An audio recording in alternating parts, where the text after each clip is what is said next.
Bad. We are live and we want to welcome our guests to our program. Thank you for joining us this afternoon. It is 3:29 Central Standard Time, and we have our viewers joining us. We want to welcome you to our afternoon program, High Value Men, No Man Left Behind. Thank you for joining us today. We have outstanding presenters today. France, Mr. Boom Mentor. How you guys doing today? Yes. Yes, sir. Mr. Energetic. Then Mr. Bishop Denry, the overcomer. He is on the line. We've got the educator, LB Galbert, on the line. He is here in the house. What's up? And then Mr. High Value, Mike Randall, the CEO. Oh, well, we're loaded today. I want to get right into it because your time is valuable and so is ours. Let me zoom out of this outstanding music and we're going to get right to it. I want to just talk a little bit about what high value is. We're going to define it: high, value, and man. The Webster's Dictionary defines high as great or greater than normal in quality, size, and intensity. Value, the importance, worth, or usefulness of something. And man, an adult male human being. Let's put it all together. An adult human male greater than normal in importance, worth, or usefulness. So if you consider yourself a high value man, or if you want to be, or if you want your family member to be, an high value man is considered an adult human male greater than normal in importance. That's why I dress the way I dress today, because I want to be important. Come on, LB. Welcome to our guests out there. Thank you for joining us. The internet. If you close the door completely, teammates, watch this. Listen. Just yeah. Leave a little bit more. Okay. Value. Yeah. You're on mute, man. We're gonna have to put you on mute. Close that door. We're gonna value is determined by the market. I need you all to understand this very clearly. So when we talk about high value men, value is determined by the market. Okay, you might want to consider yourself high value, but the market is what determines the value of a thing. Let me illustrate very carefully for you. I tried to sell my home, LB. And I put my house on the market. You know what I'm talking about. I put my house on the market. And guess what? I had a value of my home, but the market said my house was of a different value. I need somebody to hear me. The market told me what my house was valued at. I thought my house value was here. The market said it was here. Matter of fact, I heard crickets when I put the house on the market. I had people come by and look at it. I had people walk through. We had it nicely decorated and had the socks in the front door. They came in and walked out. As a matter of fact, my wife and I got an attitude for how many people just came by to watch, but not purchase. Are you listening to me? The marketplace is what determined the value.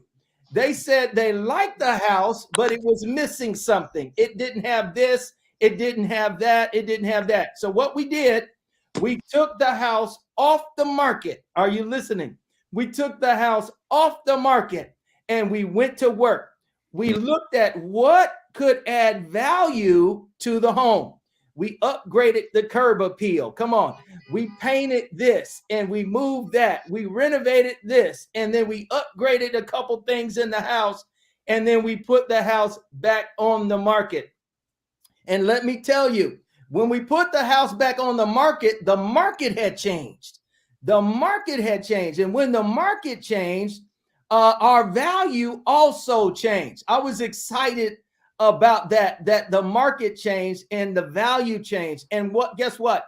We were able to get more from the sale of the home at the second time after we upgraded, after we went back to work, after we did what we needed to do. We didn't get mad at the market. Come on.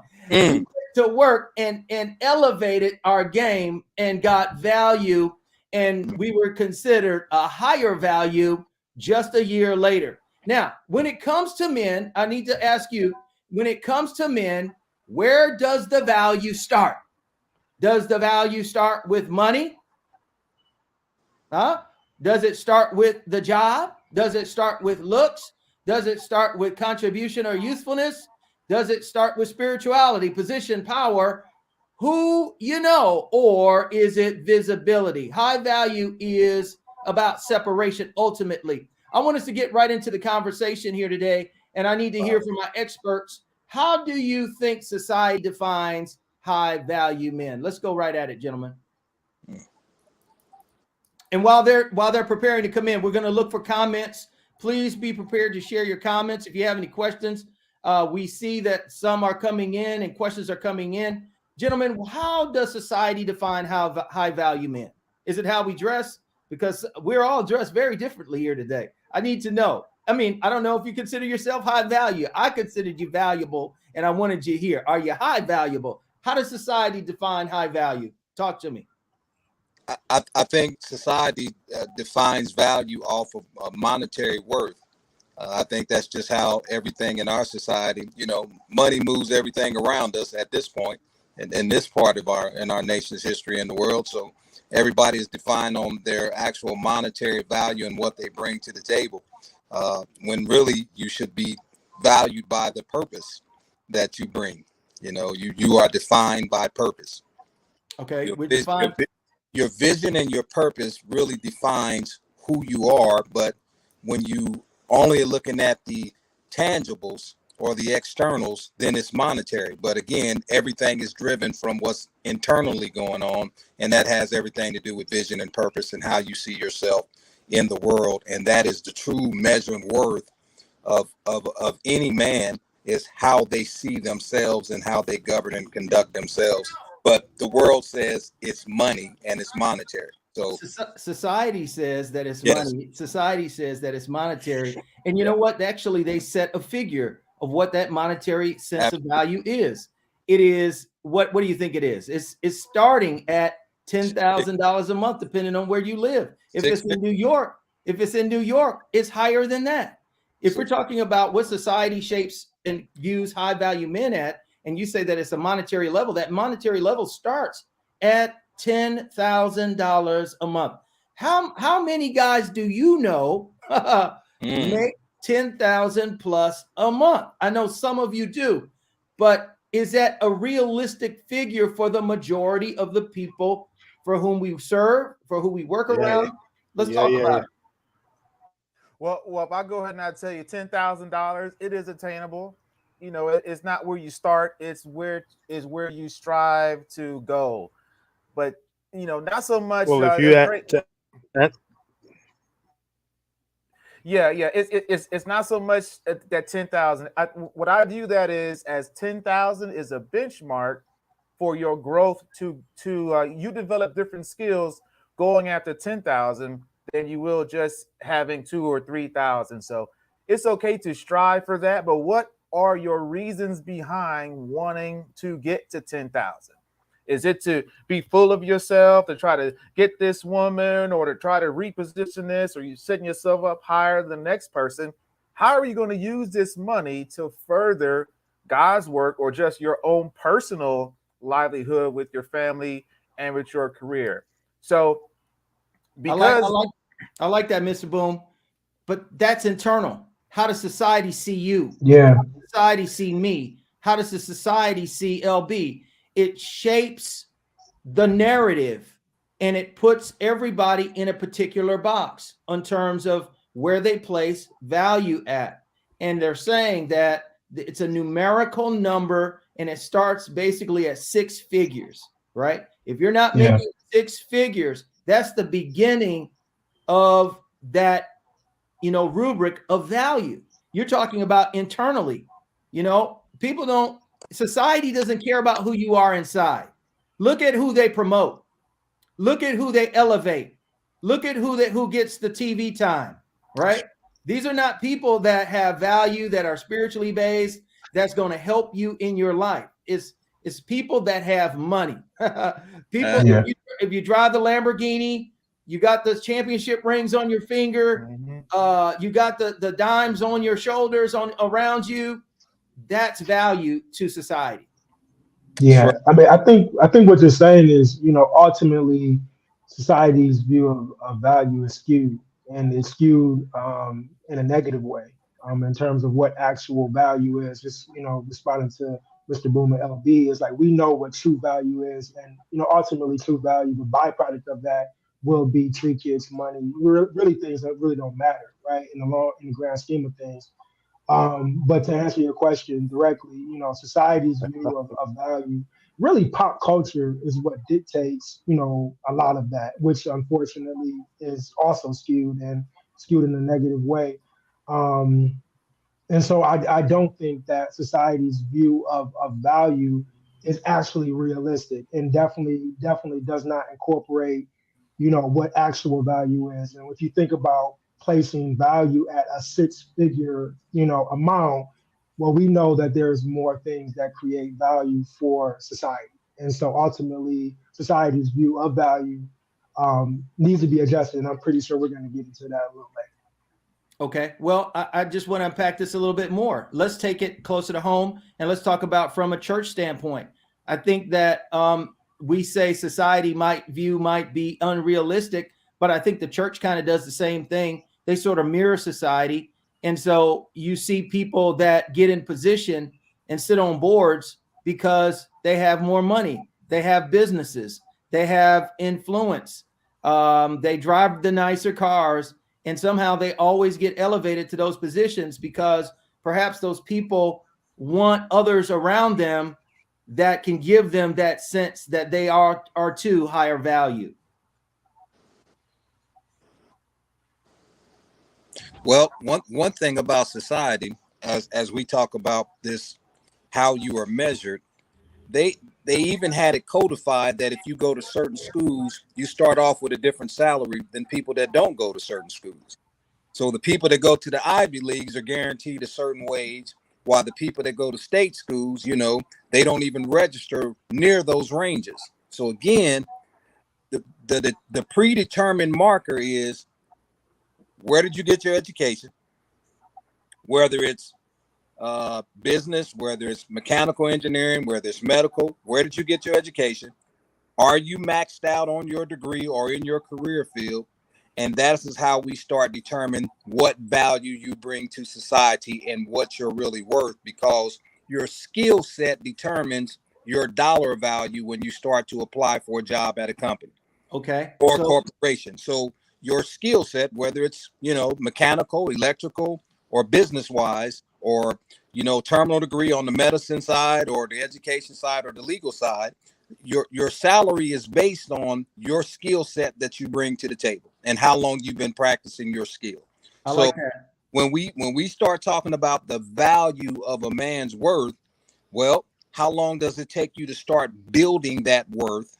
How long do you have to practice your craft to get to that point where people say you are worthy of me paying this amount of money to you? Right. Now, you said something about you said something about education, and I wanted the particular school you went to.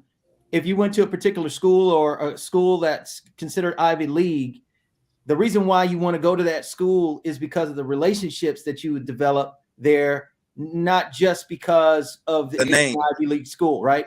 Right. Because the relationships you gain while at that high level school is what also confirms and validates high value. People pay a high price to get there. Not everybody can go because of the price that it costs of entry. That's why people are fighting to keep certain groups out, because they don't want you to have that connection, because you're not in that high value category. Exactly. So when we talk about the value of what men bring to the table, either you're going to be an entrepreneur and build your own business from the ground up, or you're going to go to some school and learn a craft or a skill or some type of terminal degree that society needs right now. And then that's going to start determining how much value that society says we have to invest in you and pay you for you to operate in our environment. And some people come in at the low end because their skill set is not that deep. And some people come in at the high end because they've been practicing their skills for a while. And everybody knows the longer you practice your skill, the more we have to pay you. So that value of that 10K, depending on what your skill craft is, 10K a month is the high end for certain people and the low end for others. Yeah, definitely the low end for others. Yeah. I want to, Mike, did you have something to share? Yeah, I just, LB, definitely agree with you. And I love what you said earlier about the time period between, value generation and when the market actually catches up to the value that you've been bringing to the marketplace. And I think that speaks to, our subtitle of No Men Left Behind, right? Right. Oftentimes we have men that are late bloomers, right? And, Yeah. You may not find your calling, maybe till your mid or even late 20s, even early 30s, or maybe even later, right?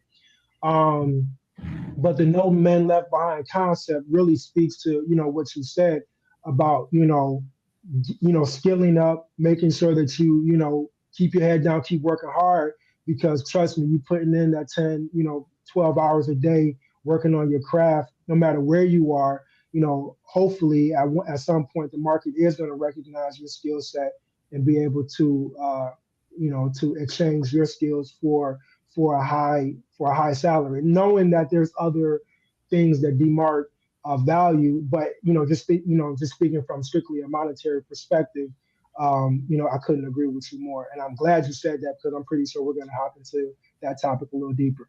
Yeah, absolutely. Phil, if I could just say this, and the way how you laid it out was perfect. You put your house on the market, and you felt. Listen to me. I felt. You felt, and your wife felt. We felt that you guys should get more, and you were kind of disrespected. People was coming around, and they were not giving you what you felt your house deserved as far as the value that you should have gotten for the house. So just real quick, you took it off the market. You did a few things. The same thing what LB is saying. Sometimes you may have to tweak a little bit. Sometimes it takes a little bit more time to mature. And what Mike was referencing to, and you did some tweaking. And it's okay. High value man understands that he is not the smartest guy in the room, and that he constantly needs to work.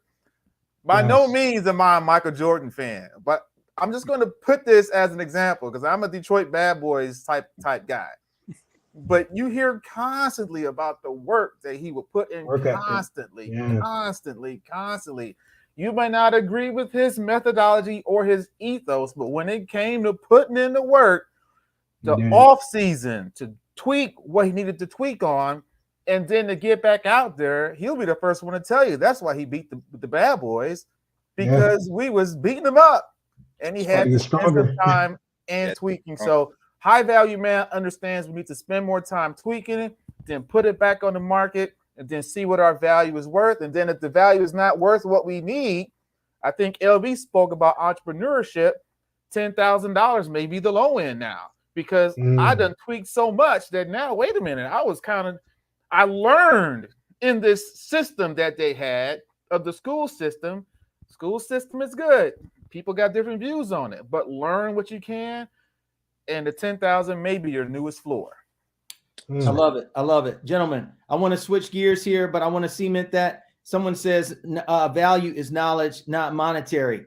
The society does have a set rubric for what that looks like. And I think even as believers and spiritual folks, that we have to understand the world. We have to understand the world. And I think that God also, he blesses us in this world.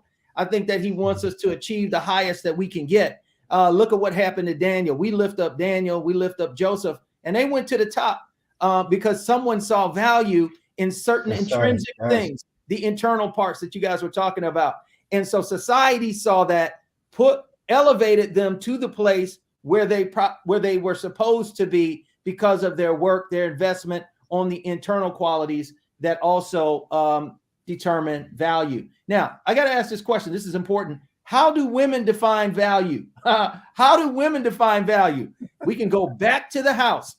You can say I look good. You can say I'm in shape. You can say I have money. But at the end of the day, there are markets that are out there that will tell you what your real value is. And I think it's hard. It's a hard pill for people to swallow because they have a high opinion of themselves. But once they go out on the market and they start dating, once they go out on the market and they start moving amongst others that are high value, they get feedback on where they are. How do women define value with men? And do men, watch this, two-part question, hold the women to the same standard they measure us by? Go. LB, I'll let you touch this one first, man. See how hot it is. So Mike, To all women, the size of your wallet matters. Oh, Size matters to women. size matters. And I'm saying the size of your wallet. make And it plain if your today. wallet is small, you have small opportunities. If your wallet is large, you have large opportunities. It's getting hot. It's getting hot. And the more money you have, the more hot of it. I see the ugliest dudes with the Come hottest on. chicks. It's the way it goes. I should, Because they live in large with a lot of money. LB, And there's all the women from Hollywood wives to wives of Atlanta, pick any wife show you want, all of the cats that they dealing with got mad cash. okay. That's what the whole show is about. They are married to men of wealth and means. Money size matters. Okay. I definitely believe that that economic stability is a huge factor. House is important, food is important, shelter. Being outside from the elements. Those things are very important. The bigger the house, the nicer the house, the more comfortable the house is. Retirement, savings, vacations, putting your kids through school, healthcare, right? Those things are extremely important. And obviously, we live in a capitalistic society, and so the more you have, the more you can make sure that those things are not a luxury; they're just a mainstay. I think that a lot of those things, again, are skewed by pop culture. You brought up, Real Housewives and whatnot, and so we deal with pop culture, and perception becomes reality, right? Right. But as men of faith, we know that a lot of these things are byproducts of a more internal integrity, right? And I think women appreciate that and notice that in men, and it becomes a part of your swag. It becomes a way how you walk, how you move, how you read a room, how you respect people, how you shake hands and look people in the eye. How you respect people of all caliber and all social status, right? My father and my mother used to say, from the janitor to the CEO, everyone is endowed with with being a child of God, right? And I think that that level of integrity, it does show and it manifests itself in a physical form, right? How you carry yourself, how you take care of your body, right? And again, you might the chiseled abs and everything, and and biceps, that helps, right? Being attractive, but I think that it's a byproduct of something that's much deeper. And I think that let's be, I'm married, and marriage is becoming less and less popular, and Right. so we know that even among wealthy people, people are still divorcing left and right, and so it's going to have to be more than monetary, but obviously to LB's point, that helps. Listen, Mike, that sounds philosophically, that sounded amazing. That was amazing. I'm ready That was for my amazing. dissertation. It really was. I think you get an A on that paper. You get an A on that Listen. paper. You get an A on that. Get an A right there. But I will tell you. in real I life, live in real life, brother. you just Real lined 7 up. years. You lined up a bunch of sad dudes, single and sad, sitting on the bench. Wow. No. Yes, I gave them a Listen. I'm trying to tell you, the guys that want to get in the game, they came here and logged on and want to get in the game. You set them right back on the bench. Hold on, LB gave the prescription. Get your Hold on, wallet. Dr. Phil. Hold on. Get your wallet. Doc, give me a minute. We know, we were talking about this before we logged on, that people can fake it, right? You can rent cars. They're winning. They're winning too. They're winning right now. Would you say that's long-term success and winning? Like we're talking about I'm just talking about winning. I mean, every year is a new championship. There's a new champion every year. This is my championship. If you can win this year, you can win this year. My thing is, long-term success, right? And the hair plugs and the rented cars are driving cars you can't afford, and over, cashing out your 401k to, is that going to yield long-term success with women? And how I determine long-term success with women is marriage. It's a long marriage. So. Yeah, Mr. Boone, we're gonna go over to you, sir. Come on. Listen, I mean, if LB is maybe 200% correct over there, it's about the bag. And to answer the second part of your question, no, women are not held to the same standard. Come on, that's just the way it is. Hey, I'm gonna be 100% with folks. It's I'm divorced. I've been divorced for a long time now. And I would tell you, there are things that I did that was not spectacular. There's things that she did that was not spectacular. But when it came time to look at it, let me tell you guys this. I'm also, for those who are just coming on, I was also an officer in the military. And we got this thing called the military decision-making process.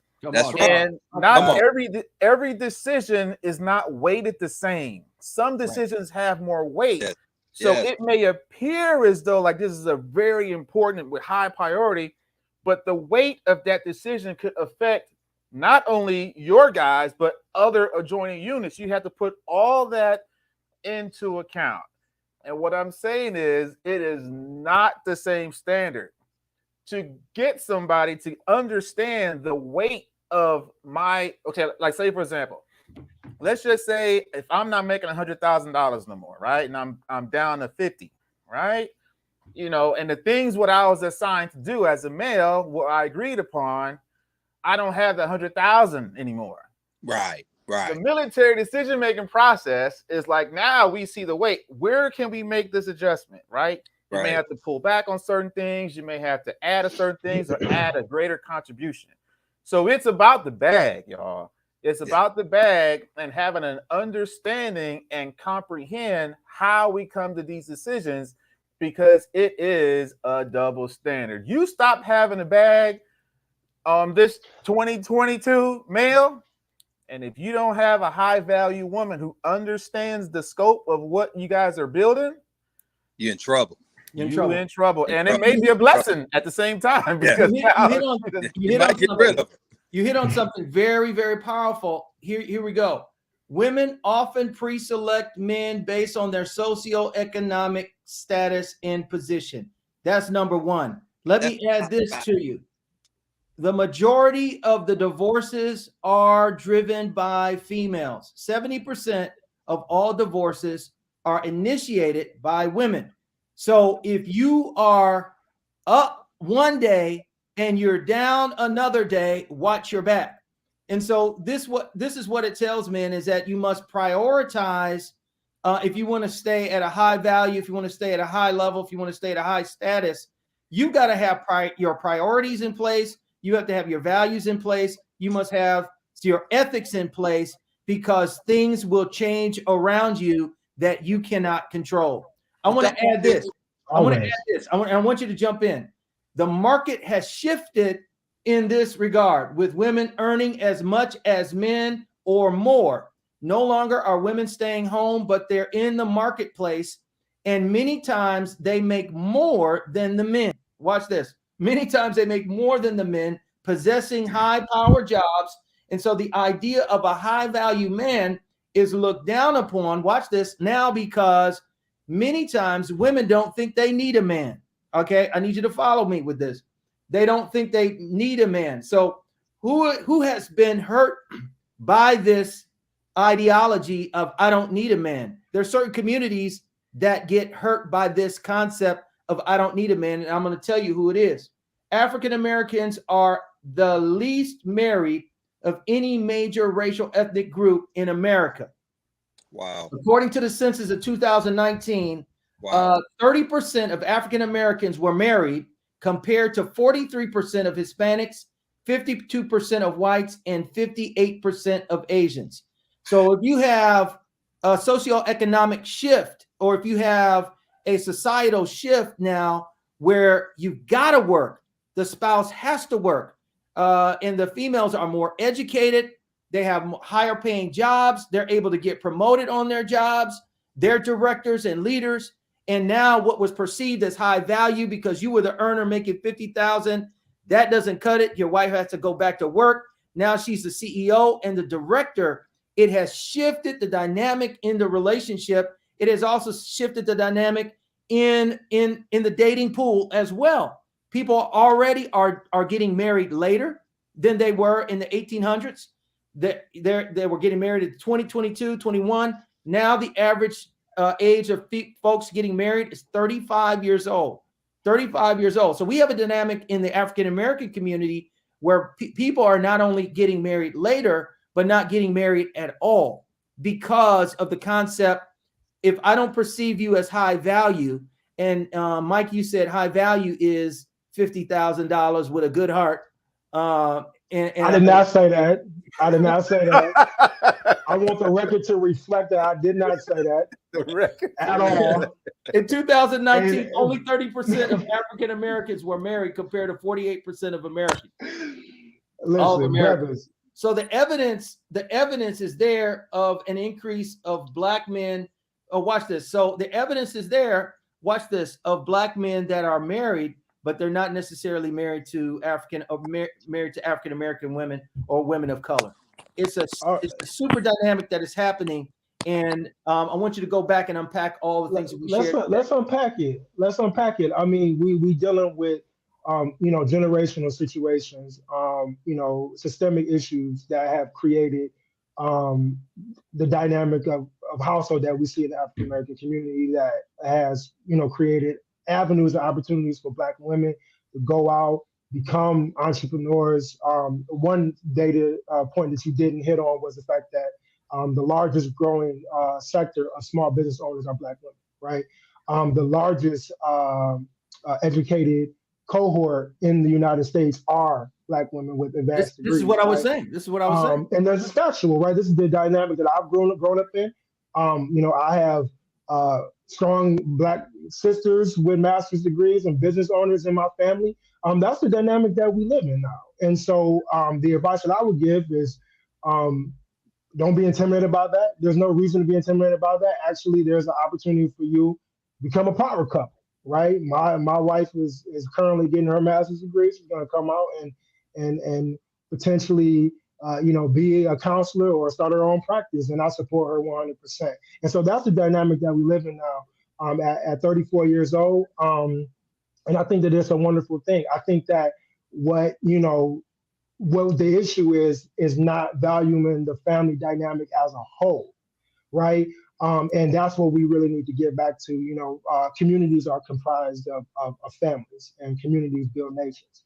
And so we need to propagate that, but I'm not intimidated about that at all. As a matter of fact, I invite men to join the ranks of husbands that are in power couple dynamics, and that's what I'm in. So that's what I would recommend.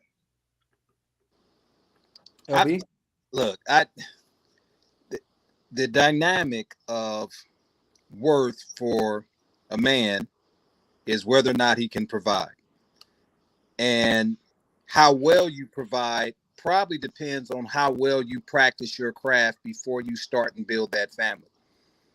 So it would make sense to get married later so that you have time to build and perfect your skill and your trade before you take on those extra responsibilities of a wife that has children that has to leave the market.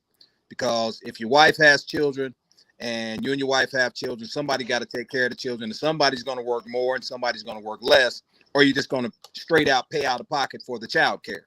and then somebody still has to miss work to go get the kid when the kid gets sick and has to stay home with smallpox, chicken pox, and everything else. So again, the dynamic of whether or not you can provide for this woman before she's pregnant and after she's pregnant is the onus of the provider.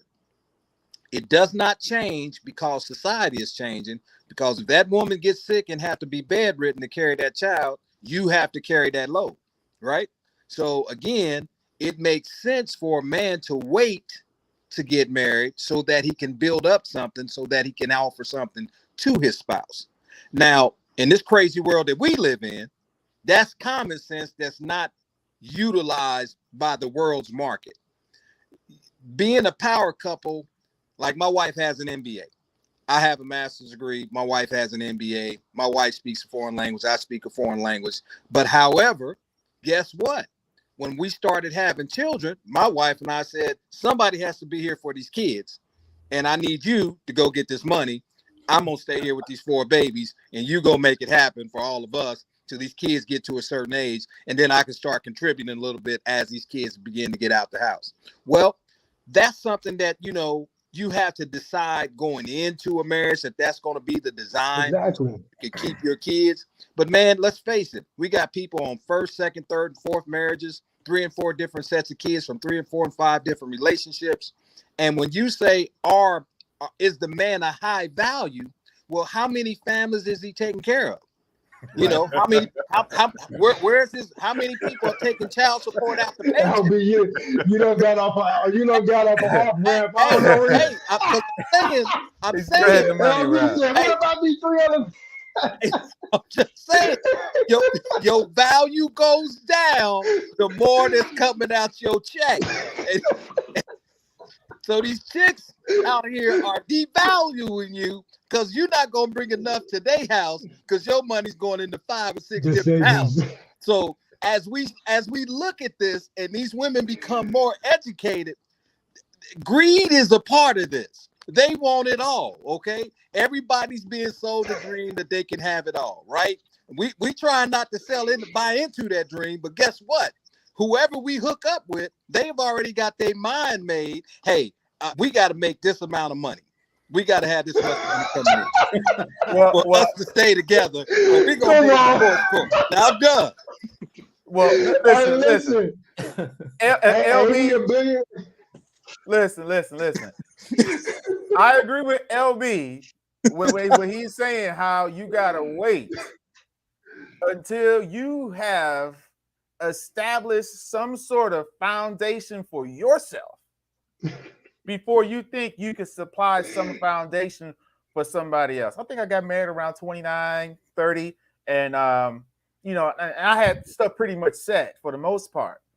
And it matters that the man has to establish that and go after the bag for himself so that he can have something to present as this is the foundation that I have.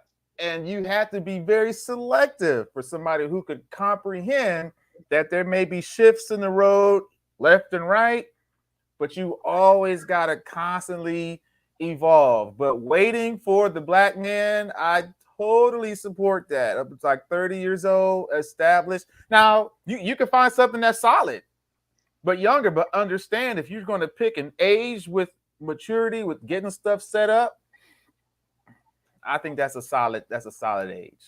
I want to say something. We had a little clip of Nick Cannon on there when you were talking about how many families are we taking care of. I don't know how much this guy makes. I don't know how much he makes, man, but he is chosen to put himself out of cash. I don't know what's going on, but anyway, I want to share just some real. Thank you for sharing, Mr. Boom Mentor. I want to share my own personal situation. When I was coming along, I perceived myself to be high value, and I remember reading, this particular book, and it was saying that you don't really get to decide whether you're high value when it comes to dating. Women decide that. Women decide that. If you are the quarterback of the football team, it's been decided, because all the women want the quarterback, or the star of the basketball team. I remember one of my buddies, He dunked one time in the game. All the girls were after him. It was a done deal, you know, and it was a limited. So I remember I was in the dating pool, and I had a girl ask me, you know, when are you going to get a car? I mean, she really had an attitude about it. You know what I mean? It really hurt my feelings because I was considering myself high value. You know what I mean? You know, in my heart, like Mike, you know, in my heart, I was high value. Hey, listen. In my spirit. Listen. She said, when are you going to get the trappings of what value is to me? You can't take me to the store. I can't go get a burrito with you. You know what I mean? Well, I don't even know why I'm dating you because we have to walk everywhere. You ride the bus. And you know what? I told her this. I said, a man, watch this, betters his situation one day at a time. Is there anybody out there that was like me and struggling, feeling left behind and want to think they're high value, but the market said no? I want you to know, hang in there. Because the man, Dr. Willis, situation one day at a time. That's all I want. Doc, let me be clear. And I want to go back to the No Men Left Behind subtitle, which I believe we got, you know, that's an important subtitle to me, right? I know a lot of men out here that are chasing the bag the wrong way. And I come from those communities, right? Where they're thinking about what a high value person is in general. And they're chasing the bag however they can get it, right? And a lot of them look like me. I grew up with them and it's ending up in incarceration or worse, right? And so when I say integrity first, then the bag, that's really what I mean. That's really what I mean, because we know that every bag isn't good. And we know that some things lead down a life, lead toward a life that's not Christ-like, you know, to say the least, right? And so that's all I'm saying, man, is we have to make sure we put that information out there because a lot of these young men are getting led astray. That's all I'm saying, man. And we have a comment with a good heart. We have a couple comments with a good heart. Keep the good heart. That matters because we'll talk about that in a minute. A couple comments here. It says it depends on currency. Some women view honesty, loyalty above the check. And that's really good. I don't know what size they are or what community come from. You know, some women allow for more of that. But when you talk about the top models aren't really checking for, you know, the guys that don't have the trappings. Except there was the story, and I should post this, of the one guy that was a jailbird. He was in and out of jail, but he looked amazing. He looked good. He had the high blue eyes. He was brown skinned. Y'all know the story. He looked amazing. Yes. And this billionaire's daughter snatched this guy up because he looked the part. And then a modeling agency pulled him up. So the broke kings that are out there, hang in there, but you got to look the part too. If you don't look the part, if you don't have some of the key modifiers, it's going to be a real struggle. Now let's go on to the next couple points here. Do women want high value? I think we touched on that. Let's go to this. TLC wrote a song that I think ruined a generation. In 1999, they wrote a song. It was released. It was called I Don't Want to Scrub. I think it's called something like that. No Scrubs. No Scrubs. Okay. You know that song? I was in the church. I don't remember. But the song says, no, I don't want to scrub. I don't want no scrub. This is what the song says. I quote, a scrub is a guy. They define it. A scrub is a guy that can't get no love from me.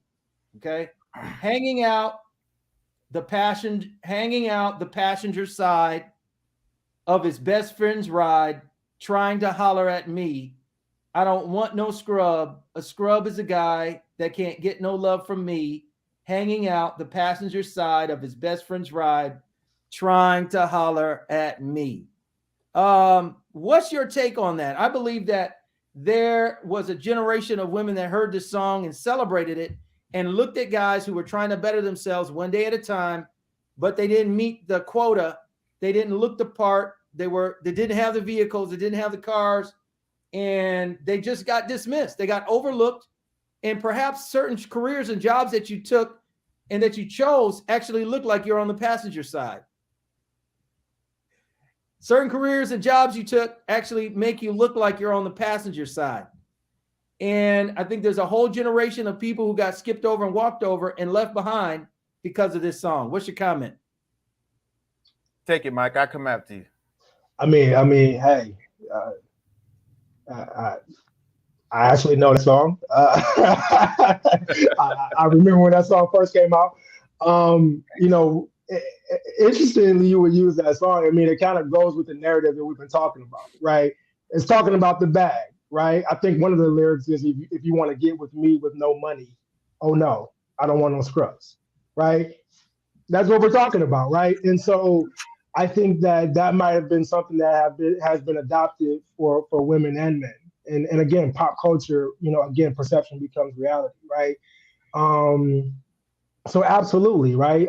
You may be in the passenger side, or you might be in the passenger side of your own car and you let your friend drive it. Who knows, right? Like, this is the society that we live in. And again, when you're not looking beyond the material. Go ahead. When we're not looking beyond material chapters, that unfortunately becomes the narrative. And again, the narrative, when it comes to pop culture, sometimes becomes factual, which we know is skewed. Yeah, I mean, because you see from that song and the other songs that, like you said, a pop culture is like because you're tapped into the pop culture, even if you don't believe it, it will still be constantly in your brain. That's going over and over and over again. And it's a challenge because when you're in, I wasn't raised in the streets, but I know folk who were. It's about what you got. It's about what you got, and how can you rise above that to build yourself and not being worried about her while you building and growing for yourself. And then on the back half, you're going to be where you want to be, but you're not there right now. It's interesting enough. I see that comment about they made that song called Waterfalls. I mean, you guys probably know about that. Don't go chasing waterfalls. Stick to rivers and lakes. I guess they realized they passed up on a bunch of good dudes. So they had to stick to the rivers and lakes. I mean, but it's like, no, high value man, you just not about to come circle back. Now that you done tested all these other stuff, you want to come back. No, it don't work like that, because right. You wasn't left behind, like you say, Mike. No man left behind. Somehow we could get these guys to understand what they're building towards. And if she comes back and you want her, great. But the bag should not be the woman. The bag is building yourself, and then continue on. And then you will attract the ones who have that higher value or are striving towards where you want to go. Stick a pin in that, man. The value or the goal is not these external comforts, these external realities, the woman, the car, the house. You're building something of worth. You're building empires. And that's the mentality of high value men, real high value men of principle. Let's say it like that, because all high value people don't have principle. Maybe they inherited or whatever else like that. But men of principle, men of vision, men of values don't make women their center. And even if you get to that place where you have all these things, the women are not the center and the focus. The car is not the center and the focus. The house is not the center and the focus. If it becomes the focus, when you lose that, you also lose a piece of yourself. And you see these people flip out and they go crazy. I want to say this. Could a man write a song about, I don't want a woman like that, a woman that's a scrub, or a woman that's heavy set, or a woman that's whatever, however they want to do it? Could they write a song like that and get away with it, like they did about men? You see, men are put in this category where we're measured by the size of things, the size of our wallet, the size of this, that, and the other. And then they write songs about it and they put us out there, and men can be belittled and be discouraged on their journey trying to build these empires. You don't have this. You don't have this. You don't. I've had people tell me when I was in, I can tell you, they said, hey, I don't want to marry a pastor. And I was telling him, says, listen, you're marrying me. You're marrying me. You're gonna marry me. And they didn't want that either. Okay, that's cool. No problem. A man bears the situation one day at a time. Listen, that gave me a lot of hope in the dark days. Let me just tell you like that. But look, they place a value. The market places a value, and that's very, very real. But could a man write a song about, I don't want no scrub. You can't get no love from me if you're that shape, or if you know what I'm saying? I think it comes down to that for men because we're visual. But could we write a song? Could we write a poem about that and then be a number one hit? Could we do it? Well, I'm glad to be back. If you can hear me, welcome back, Doc. Thanks, man. Thanks. Just internet. But anyway, I heard most of the stuff. Let me just say two things, and I answer your question real quick. You'll never, unless it's his sexual orientation, you'll never hear a man say, "I don't need a woman." You hear women say that. I don't need no man. I'm good. No matter how successful a man becomes, you never hear him say, unless, like I said, that's not his sexual orientation. You'll never hear a man say, "Man, I don't need a woman." But you hear women say that. And like going back to what you said in the words of the song, when TLC did that song, there was actually a rival song about we don't want no pigeons. So to answer your question, I guess we can.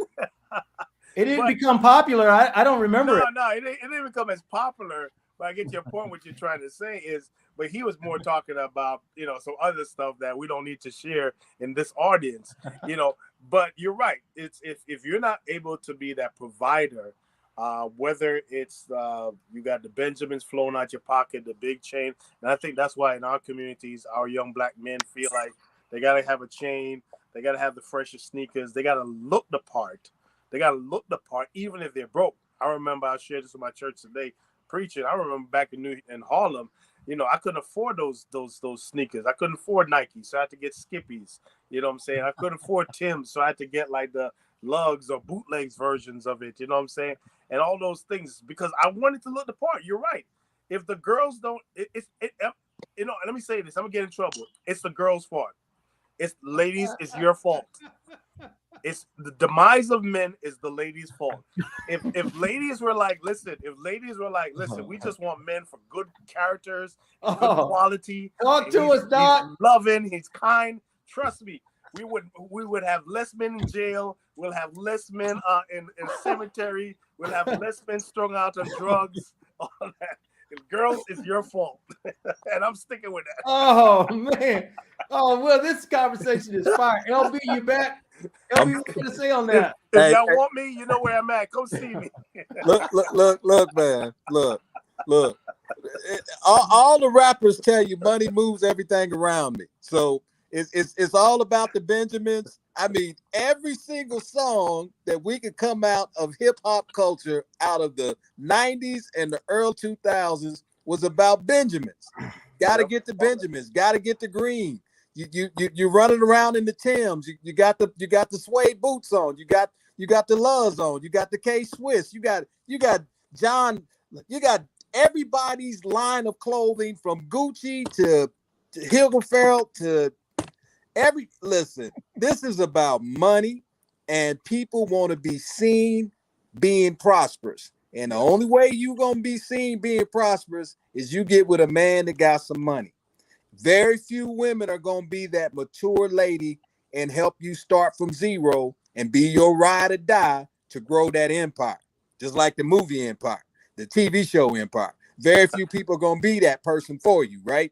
So again, unless we are talking, now here's the scary part about this, and I'll wax biblical for a moment.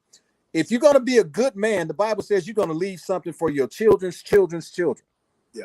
Now, how are you going to be that man if you don't develop some type of wealth strategy that generates income for your family after you are gone? Now, that's just the way the Bible has defined it. You're going to leave something for them. How do we get our young men to a point to where they are thinking, not only do I need to stay with this woman, I have to build wealth with this woman, and I have to leave something not for my kids, but for my grandkids and my great grandkids, so that they'll know that their father was a man of integrity and high value, real high value. Now, that doesn't mean everybody gets $1 million. That doesn't mean everybody gets $100,000. It means that everybody gets something, and it has to be something more than love, right? Because everybody has to live in this world and everybody has to pay their bills in this world. So as we look at this, hey, look, man, if you're going to get you a woman and somebody's going to consider you high value, there's going to be certain tangibles that are external. And I will also, they say this, that are internal, that people can clearly see. They can clearly see it's not just external. There are internals that go with that high value.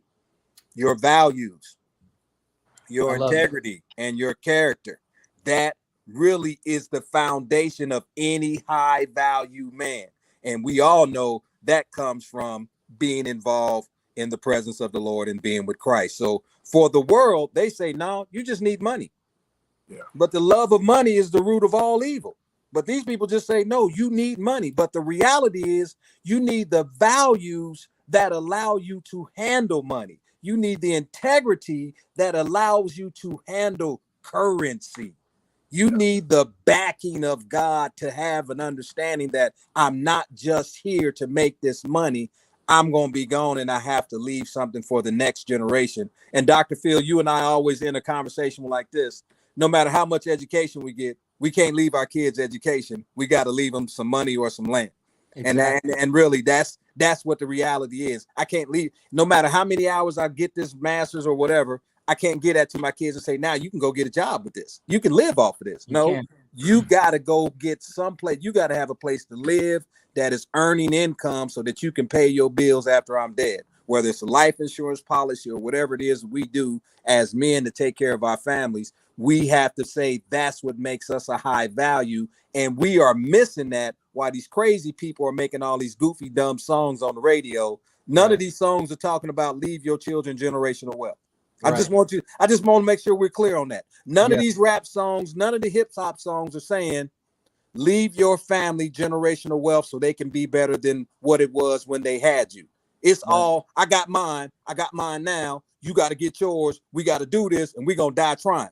No, that we lost our family. So again, a high value man is probably not going to be seen the way that the world sees a high value man, because he's going to be a man of principle, integrity, character, and he's going to be backed by spiritual, godly values. That's all I want to add to that. Love it, love it, love it. I want to circle back to this comment that this Carissa, she shared here on the site. And I think it's directed at Bishop Denry, where he said it's the women's fault why men struggle so much in terms of the value system, because they are the market when it comes to men. And I don't think people actually want to just say that and admit it, but they are the market. They are the driving force in many realms. I mean, it's the reason why men compete. It's the reason why there is the competitive nature, not just simply to gain and possess. It's to gain and possess and have everything of value. And that includes the most beautiful model at the time, or the most beautiful woman, or the most desirable at the moment. I mean, you look at how many men went after Marilyn Monroe at that time. How many men went after Halle Berry at that time, you know, at the certain time? How many men went after some of these high considered most valuable women? There was a real rush for that. So she says it depends on what you value and what your values are. Nah, bruh, y'all compete with each other for the Halleys of the world. Y'all get yourselves in trouble with or without the help of trifling women. What do y'all say about that? Let me say something real quick. Let me clean that up before when I walk in the streets, I get shot. Somebody, there'll be some ladies driving by and they'll shoot me up. Listen, what ladies, listen to what I'm saying to ladies are listening and listen after. I'm actually showing y'all value. You know, we wrote, you know, the poems we used to write back in the days. You know, I'll swim the deepest sea, a shark-infested ocean to get to you. I'll walk the highest mountain. I'll walk over lava just to get you. That just shows to the value of ladies to men. Now, what we have interpreted in these cultures nowadays is, oh, I got to dress a certain way to look like, you know, to get that you. I'm sure, Phil, when the girl told you need to get a car, you were thinking like, man, how can I get a car? You know what I'm saying? That's because that's how we are as men. We want to impress our ladies. Don't shoot me again. Look what happened in Garden of Eden. Adam ate the fruit because he was like, no, yo, I'd rather be with you than with God. I'm just saying, though. I mean, there is something to it. So, ladies, I'm not devaluing you. I'm not trying to hate on you. I'm just trying to tell you how much you are worth. But we are just the knuckleheads over here. Don't do it smart. We're not smart enough to say, man, what's the rational decision here? Do I choose eternal life or, you know, a temporary fling with this lady? So that's what just want to clean that up so I don't get shot. You know, sorry, Dr. Phil. Hey, well, this is a stimulating topic, and we're getting a lot of feedback, and people are saying, man, this is great. I'm glad to have this. And we want to continue. We probably will have to have a part 2. I want to go to the slides real quick and share the slides and go through these very important points this morning before we close, this afternoon before we close, how to increase your eligibility. So if you're out there and you're listening and you're saying, I want to be a high value man, and we're going to go over maybe the things that are must-haves for all men of value, all men of worth that want to be high value men. How should we increase our eligibility? Maybe you're not a high value man. Maybe you were like me where you don't have the car yet, or you don't have the degree yet. You don't have the greatest clothes or shoes and everything else like that. But inside, you know, because of your grind, you believe that you will be a high value man. You will have 6 figures one day, according to the standards of the world, right? We've already kind of glossed over a little bit and touched over some of the intrinsic, but the external standards of the world and their view, you're saying, hey, one day I'll have that. How to increase your eligibility. And I want us to talk about it a little bit. And I see that we have part of the screen is skewed here, and we'll share if you can see that. Let me see if I can change that. There we go. And then we'll come back for comments on this, gentlemen. Always be purpose driven. Always be purpose driven. Let's see if we can get another screen here and do it like that. No, that worked out. You can see it. Always be purpose driven. Yeah, just go back to the last one. There it is. There it is. There it is. Always be purpose driven. Number 2, have priorities in order. Have a warrior ethos. Be grounded and decisive. Do you think that we can add anything more to this to increase the eligibility to be high value men? Come on, let's talk about it. Have God in your life. I would say that absolutely, and start where you are, and use what you have. Okay. Anybody else? No, those who are out there on viewing this can also add it. But how to increase your eligibility? I think this is just a basic list, right? What were you going to say, Denry? Know your worth. You know, I don't think a lot of us talk about men truly loving themselves like the right way, not a selfish love, but truly loving yourself as a man. You know, we hear that conversation with ladies, self-care and stuff like that, but men to truly love themselves. Like, you know, yeah, you may not have what others may consider the best clothes, but women love men with confidence. And I'm not saying that just in relationship to a man or woman, but people love men with confidence. And a lot of times it's not necessarily what you have on, but the fact that you love yourself, that you believe in yourself, that you know who you're worth. So when you walk in the room, people are like, yo, who's this dude right here? No, he's not wearing Nikes. He's not wearing Jordans. But it's just something about this guy right here. And it's not because he's egotistic. It's just he knows his worth. So I believe that's a major one. Know your worth, loving yourself as a man.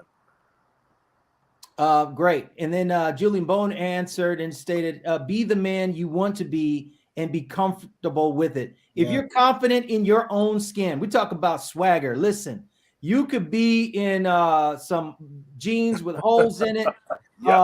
You know, you don't have to have the finest clothes, but if you got confidence and swag and have a little bit of skill, you have a talent, right? You have a talent and you got swagger, you got confidence, you're comfortable in your own skin. Let me tell you, there's nothing more attractive to a woman. And I see some ladies on the line that more than confidence and belief in yourself, right? That makes a difference. So how to increase your eligibility to be a high value man, the beginning, this is it. You heard the men say it, and I'm sure there's more, but this is what we'll leave you with for right now. High value must haves. All right. And gentlemen, you guys can talk to me and tell me if there's anything different, but these are high value must haves. All right. Number one, and LB started out with it saying finances. Your finances have to be straight, right? Investments, assets. Do you have any assets? Do you have any investments? If you have a little money, are you investing your money, or are you spending it every time you get it? Right? You've got a V8 engine out there with the Chrysler Charger with gas prices at $9 in California a gallon, out here in Chicago, $5 a gallon. To be high value, you got to make sense with the money. You got to have a strong network, right? Strong network. I want somebody else to read the next line and talk about it too. But I'm going to mention something about the network. All right. Everybody that's of high value have a network, right? And that network are the people that you can connect with if you need something to get done. People that just have money but don't have a network can only throw money around, but they don't have people to connect and do it. You've heard it said that your network is your net worth.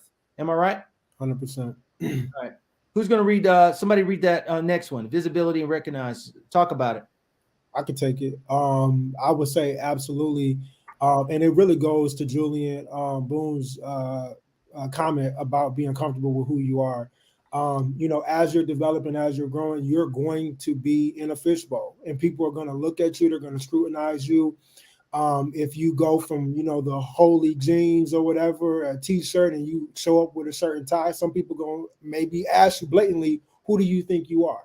Right. But that type of visibility and being recognized will play into all of the other factors in terms of building your network. So that's what I would say about that. Awesome. Who's got the next one? Influence, position, CEO, boss. Again, just Mike hit it about being comfortable within who you are and what you're developing. Just to understand, it's like leaders are tested. When you want to be high value, you will be tested. Gideon was tested. Check it out. Judges. I think it's Judges 7. He had about 32,000 men. God was like, we're going to do it with 300. And he still didn't believe after God said, I got you. Go down there and talk to this guy. And then he did something more than he didn't thought that was possible, because he was comfortable. He trusted what he had, what was inside of him. And the story goes, they defeated the entire army. I know this is spiritual, guys, but I'm telling you, you have to be comfortable with your connection to the Creator and know that you are in a position of visibility. He had a strong network. He had everything around him. We have a lot of things around us to help us out. And this is part of it too. What Dr. Phil is doing, what everybody is tapping to right now. We have to understand that the power within us as men is greater than what is around us. And we don't need everybody to get where we got to go. We just need a few strong men, so no men will be left behind. And that's what this thing is about. I appreciate you, Dr. Phil, and what you got going on here. Thank you, man. High value men, must haves. This is the last 4. And then we're going to talk about real quick as we close, no man left behind. Spiritual belief system. You got to have a spiritual belief system.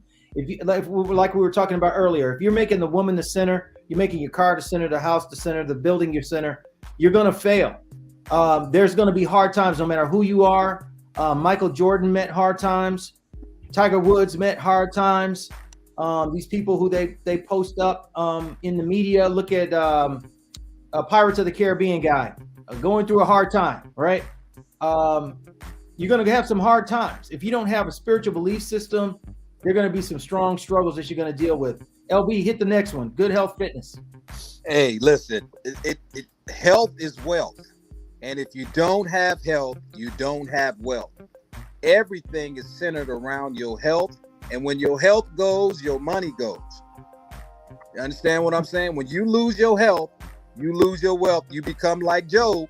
When you lose your health, you lose your wealth.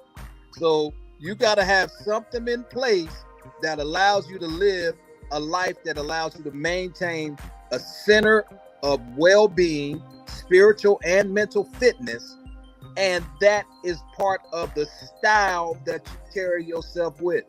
If you're not going to be anything, even if you broke, be healthy. I love it. Even if you're going to be broke, even if you don't have any money at the time, be healthy. You can control that, right? You can control what you eat. Love it. Who's the next one? Values and boundaries. You know, first of all, shout out to the dads. You know, one of the main things we dads value is our children. You know, happy Father's Day. Those dads who really take that time. You know, and that's as a dad and as a husband. My family is my one of my number one values, you know. But you have to have values. You have to have boundaries. You have to have a point in your life or things that you say, no, I'll go this far, but not that far. You know, discipline in yourself, you know, the core values. You know, what are your core values?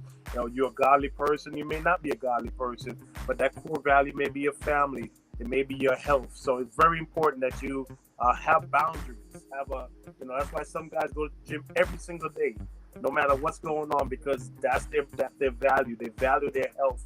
They value that success in their life. So values and boundaries. Come on, man. We got to get it. Love it. Knowledge is power. You got to educate. If you can't go to the school, library is free. Get a book. Educate yourself. Google, YouTube, Facebook. Not Facebook, but Google it. All right. Do some research. Maybe you need to go to Facebook, but you got to do the Google at least. Go to the library and hit it. Let's go into the next one. Last little bit. Feeling left behind. What can you do? Reach out to some men. There you go. Discover your purpose, and live in it. And again, live in it confidently. And that network, I can't double click on that network enough. It's so important. And reach out to us, right? Because this came out of our conversation last time, is no men left behind. And we need more men to live through their purpose. And so that's what this is all about. All right. I want Mr. Boom, mentor, speak to improve your foxhole. If you're feeling left behind. Yes, improve your foxhole. Constantly improving it. I think LB touched on this as well, and you talked about this with the house. You always constantly got to improve your foxhole, because check this out. The market's going to give you parameters. For those of you guys who are not really involved in the military, you know, they give you, you know, when you're in your foxhole, it's an azimuth or a certain sector that you are responsible for from here to here. And your buddy on the other side, they kind of overlap as you go down the line. So when you improve your foxhole, you are only improving your point of view, what you want for your life. I do not care what the other foxhole is doing. I don't care what Maurice got over there. I don't care about what the Joneses got. And this is what Mike has touched on with how it's perpetrated with that pop culture. I'm not worried about what everybody's doing. I got my foxhole. I got my sector. I am focused on that only. And it funnels back into that focus. The sector goes from where you're out and it goes out. And as we remain that focus, I know we're spiritual men, but also as we maintain that focus, everything will come into our point of view. And that's the only thing that matters. And we all know that we're focused on Christ and on God. And while we're focused there, we are constantly improving, growing from the inside out. And all that is meant for us will be for us in our sector, in our foxhole. Love it. Love it. LB, hit purpose. Hey, everything is purpose driven. Hey, it's a purpose driven life. And the one way you become high value is discovering your purpose in the Lord.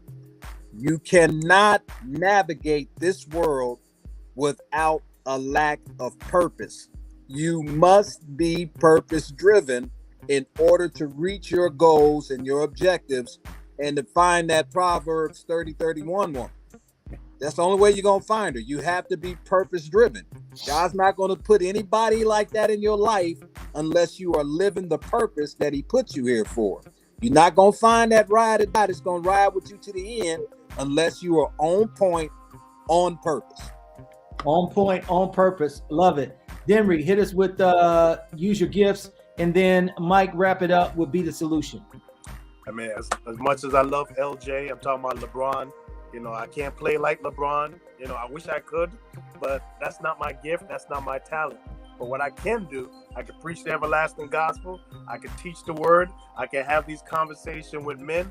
And that's what men, you need to know your place. Know your role, like The Rock used to say. Know your role. And go to it full with 1,000% headstrong. That's what I'm going to accomplish.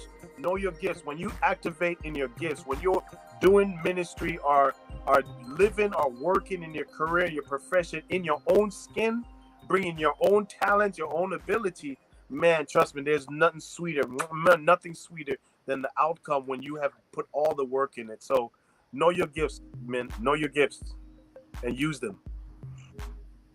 Wonderful. Mike, wrap it up. Absolutely. Be the solution. First step of being a solution, no excuses. No excuses. There is no room for excuses. This world is an output, outcomes, results driven world. And as soon as you alleviate yourself from excuses, the only thing left is solutions. And so be the person, be the man that comes up with the solutions. That's what generates value. That's what makes yourself useful. And that's what makes you high value. I love it. I want to thank everybody for joining us. I want to thank France, Mr. Boom Mentor, Mike, the CEO, Randall, Bishop, Denry, LB, the general and educator. Thank you all for joining us on this awesome men's focus, high value man Saturday afternoon. I hope you enjoyed it. We want you to come back and log on our next exciting topic that we'll have for you. We are here to educate. We are here to have a good time, and we want you to join and be a part of our family. We'll see you next time.